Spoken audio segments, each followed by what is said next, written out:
The EU has announced sweeping tariffs on American goods worth more than €3 billion. This decision comes after the Trump administration imposed tariffs worth more than €6 billion on European goods such as cheese and wine last year.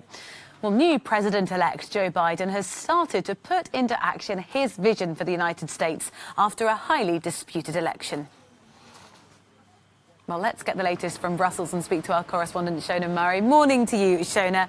This isn't a new dispute. Just remind us of where we are in terms of the row between America and the EU as it stands.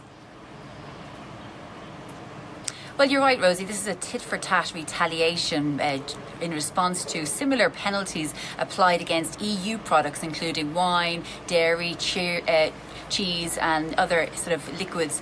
The European Commission yesterday announced that it was applying €3.5 billion of tariffs against certain products, aviation products, around 15% tariffs, and certain agricultural products, including orange juice. But you're right, it's really a part of an overall long-running dispute between the two sides that have been going on since 2004 under George Bush's presidency. And it relates to illegal subsidies being applied by both sides when it comes to the aviation industry. Now, the EU said yesterday that it was applying the tariffs because, of course, it was given permission to do so by the WTO just 2 weeks ago, but that it would be willing to remove them if the United States was willing to do likewise. There's been a significant development, of course, in the US election just in the last week, Shona. How might that influence then the relationship between the US and the EU? Well, there is hope that there'll be greater cooperation on major issues, and there's hope that maybe on trade there could be also. But actually, we don't know exactly what Joe Biden's position is when it comes to free trade. He's actually, when you speak to trade experts, they say that he's been quite ambivalent over it. But as you heard from the Commission yesterday, they hope that they can resolve this long-running dispute. But I caught up with Anton Spisak, who's a trade expert with the Tony Blair Institute, and he explains that there is hope for greater cooperation on trade in the future under this new White House administration.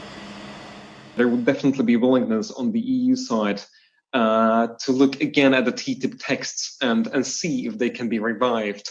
My expectation, however, is that the world has changed in the last 4 years, and they would probably begin the negotiations from scratch. It wouldn't be just going back to TTIP and what it looked like. It would be starting from a blank slate and trying to create something new.